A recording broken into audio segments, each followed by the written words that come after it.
another reading. Scary, scary. A failsafe, the Kennedy Curse fused with science fiction fantasy. Written by me, Susan MeeLing, or Reverend Susan MeeLing, or Reverend MeeLing. But you can go to my website, www.susanmeeling.com, and get the books yourself.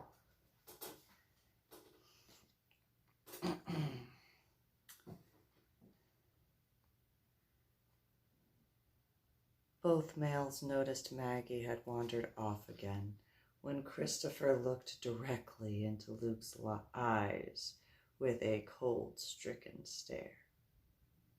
She was hiding underneath the hood of the vehicle. Shaking his head in his hands, Christopher said additionally, "To this day, I do not know how she survived the drive and the heat from the engine."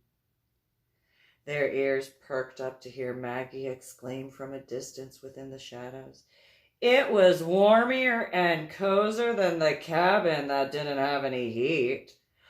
"Oh, that would make sense, though I still do not understand how she did not cook alive," Christopher whispered towards Luke. Maggie added in a joking tone, "I was a frozen block of ice inside, so I did not cook. I defrosted." Luke chuckled while shaking his head side to side. "That would be Maggie." Laughing together amongst themselves, the two males checked to see if she was going to say anything additionally, or remain off to the side.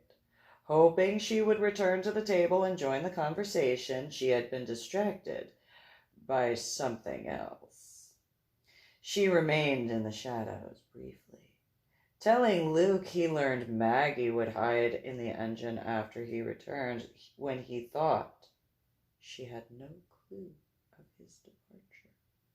Admitting the engine was not a quiet or soft-sounding hum of an electrical vehicle, the diesel engine did not assist a silent departure.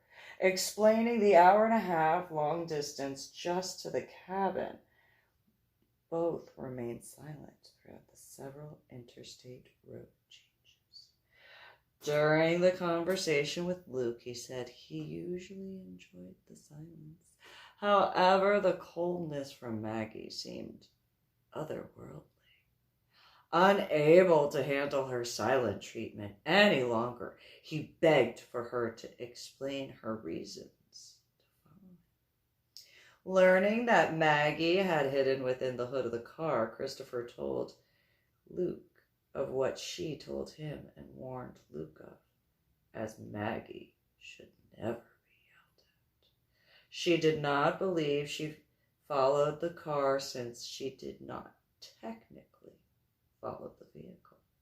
Chuckling while Christopher spoke of the events during the timeline in frustration, Luke could not help but find humor throughout the situation. He listened to the story while watching the temper within Christopher flare up and down.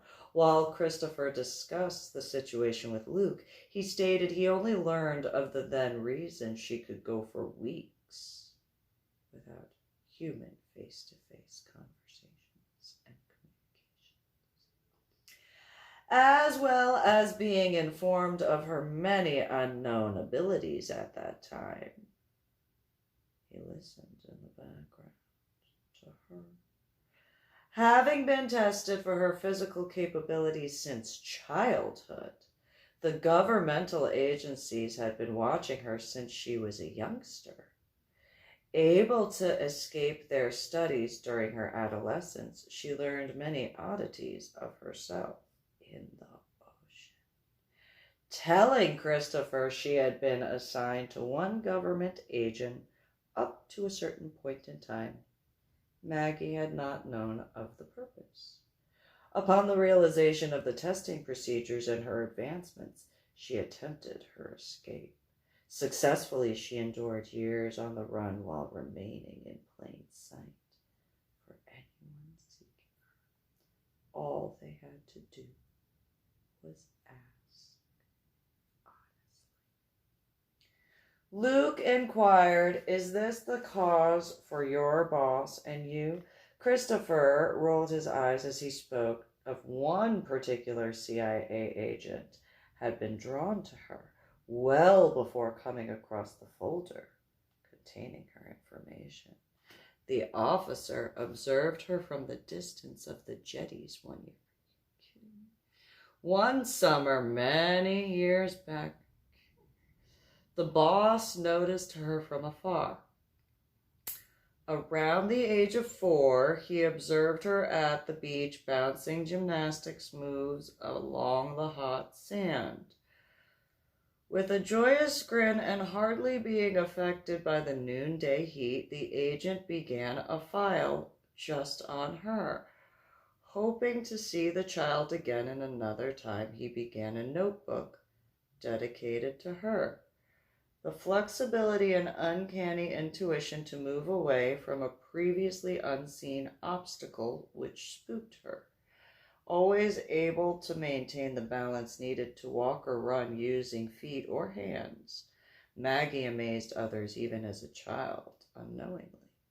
Jumping in the air and cartwheeling across the burning hot sand, she simply giggled, further catching his attention upon noticing the innate capability to hold her breath underneath the ocean water at great length. The agent had grown impressed with her swimming as such a small child within the ocean, growing increasingly amused with the aggressions she caused her parents from her untapped gifts. Most boggling his mind had been her ability to pop out of the waves past the buoy using one breath. Beginning at the first large wave, she would inhale before the wave curled to crash. Diving into and underneath the waves of the ocean, the agent watched her feet flip out of the water. Several times he needed to rub his eyes over the years while he swore he watched her feet turn into fins. In awe, he observed the translucent fins attached to the tail, glistening in the sunlight. While the tail flowed, he observed in the distance to watch as the fins disappeared into the deep blue waves. Quickly, this had become the owner's favorite summer vacation spot for himself, while away from being on assignment. Able to manage a way to the same location throughout the year, the agent kept a lookout for Maggie. Sometimes the purpose had been because it was for a teaching or networking symposium for the agency.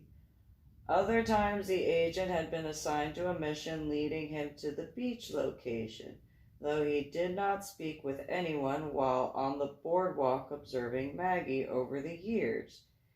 He noticed an increased number of people watching her.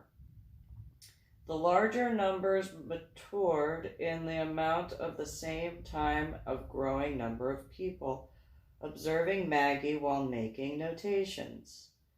During one afternoon, while observing her years later in her summer week camp adventure to the coast, he received a call from the United States of America's Coast Guard.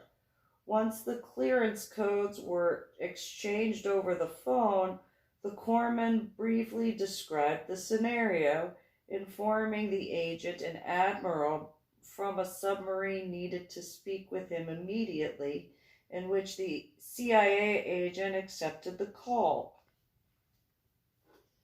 The other side patched the call through, connecting the officers together in the private conference call.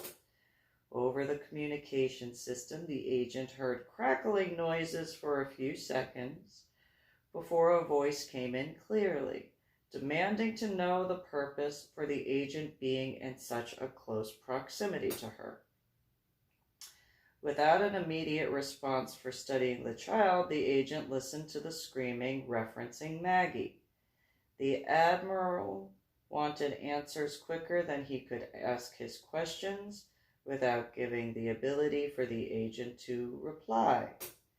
Specifically using her name on the phone, the CIA agent started writing feverishly in his notepad. Rigorously interrogating the CIA agent, the voice wanted answers from him for his repeated following of what they claimed was their subject. While listening to the barrage of questions, the boss took notes of each point he did not know about her at that time.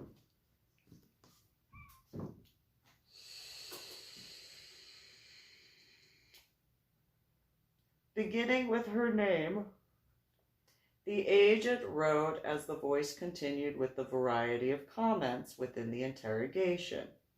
Initially apologizing for the accidentally and unknowingly stepping outside of his bounds into another department's work, the boss inquired of the purposes.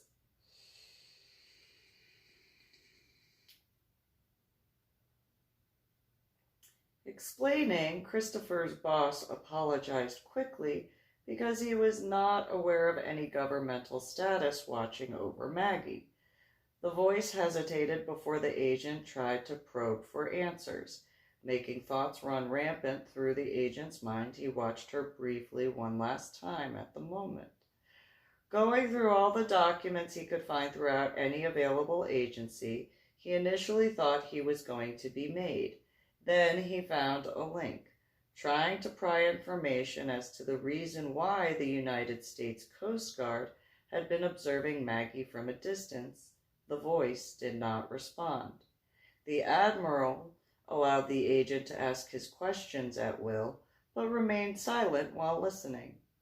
Over a few minutes on the phone, the two came to an unspoken understanding in reference to her, explaining the agent they have been observing her since first learning of her existence during the thunderous storms and torrential flooding 1 year.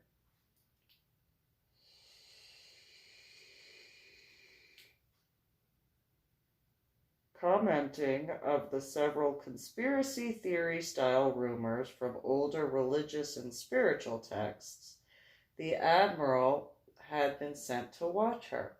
Unable or unwilling to discuss details any further in reference to his orders, the Admiral spoke about several different topics, explaining the Coast Guard and the Navy had been sent to watch over her any moment she was in natural waters. And they had noticed him over the years watching her. The government started to use the Corps to deploy Marines to observe Maggie, should she enter a lake or river.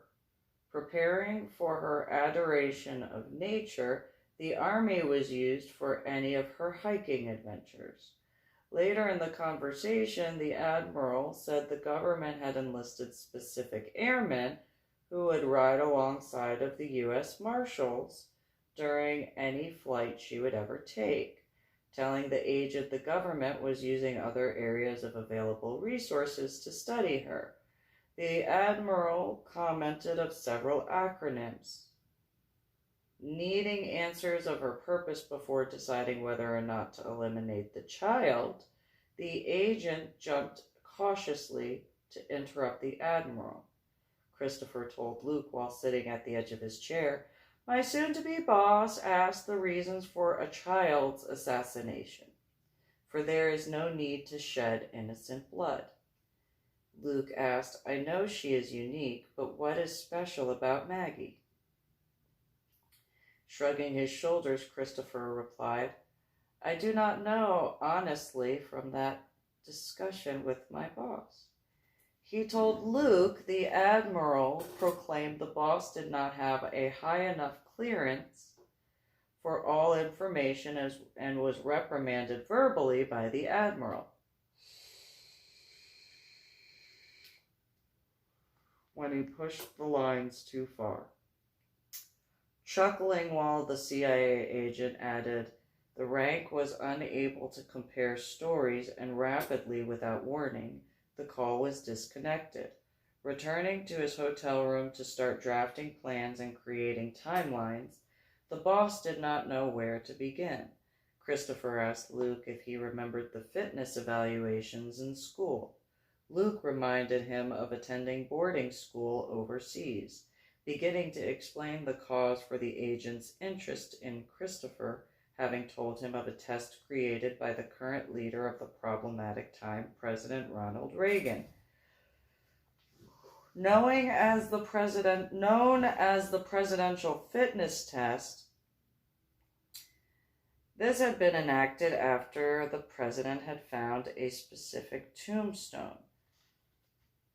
During one evening emergency conference about abrupt problems with national security, the president had been taken to one of the black rooms.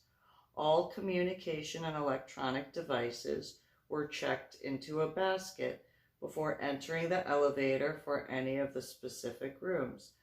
Once he received the call on the red phone, he knew he needed to find out all of the possible information.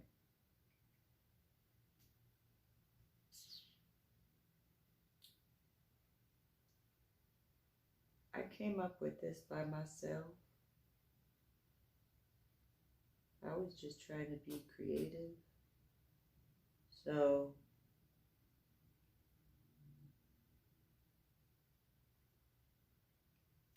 I obviously had not been told about any of this stuff. So I'm just gonna in this particular reading, failsafe. Candidate Cures Views with Science Fiction Fantasy by Susan MeeLing, because I need to process what I wrote, because I was not told about any of this stuff. I just was being creative. That's all. Nothing more than creative. I wanted to write a scary book. You guys have a good one. Go to my website, www.susanmeeling.com. Like and share my video.